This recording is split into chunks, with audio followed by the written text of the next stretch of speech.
So I wanted to point out a phenomenon that I find strange, and it's the prolonged feeling of ownership for things that are no longer yours. This is a very niche thing, so I'm sure there are plenty of you out there that have no idea what I'm talking about. It only ever comes up with certain kinds of people. In my experience, older generations, such as later Gen Xers into boomers, but that is also circumstantial, not just in the mentality they were raised in, but the fact that they have extra possessions to dispose of and thus feel this way about them. Personally, I don't have anything I own, like a piece of furniture, like a couch, that I could just go, oh yeah, I'd rather swap that out on a whim and hand the old one off to a close relative. It is only in a life of accumulation of wealth that this is possible, is what I'm getting at. Friggin' Gen Zers are on payment plans and don't own anything, so they're gonna have no idea what I'm talking about. Sometimes you'll see this in home reno shows or online discussions about that sort of topic. There was this whole German schmear drama about everyone being in an uproar that people are doing renos that don't make sense or look worse rather than leaving things alone. And I have to admit, with the whole drama around one family renovating a house and taking out a spiral staircase, I was kind of on the internet side. Because, at least in that case, it was one of those situations where it was a big enough project, and erasing such a piece of personality from the house, it's gotta make you wonder why they purchased this house in particular when someone might have loved and preserved that. But ultimately, spiral staircases are also impractical, and if those were the main stairs, can you imagine carrying anything up and down them on the daily? Because I wouldn't enjoy that.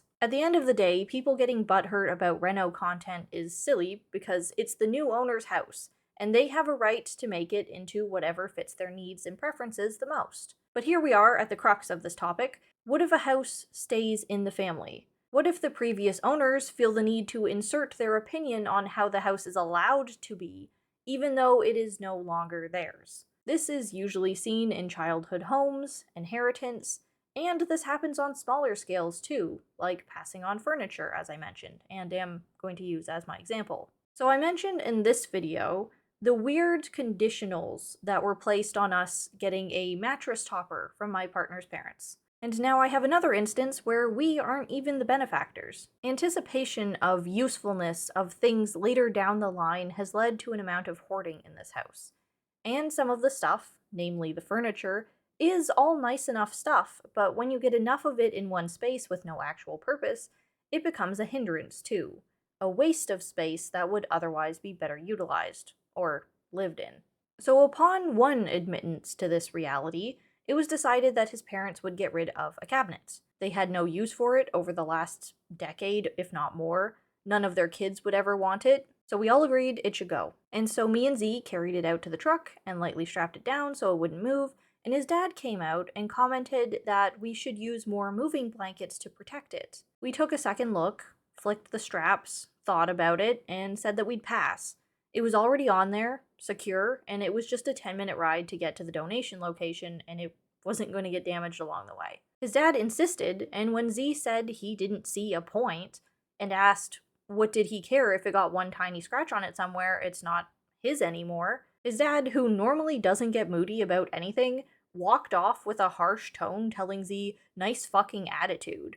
And as much as I agree that things deserve care, and I hate when people are reckless and destroy stuff just to be wasteful, that reaction to this situation was disproportionate, rooted in something else. Because it wasn't actually about the cabinet.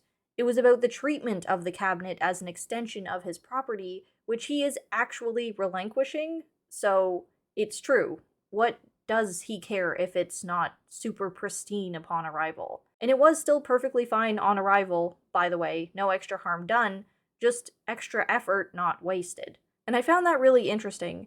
This has appeared many times throughout my life, seeing people passing on things, getting offended, say, with how well it's being taken care of, when really, they have no stakes in it anymore and shouldn't have an opinion over the actual new owner. I should point out that there's a difference between how someone treats a decorative gift and how they treat an object that's meant to be used. But even that has its middle ground. If I gift someone a special edition book that I don't want anymore, I can't get appalled that they dog eared all the pages and blew out the spine. Regardless of it being a more expensive or fancier edition, that would be their process and preference of consuming it, and it's not mine anymore.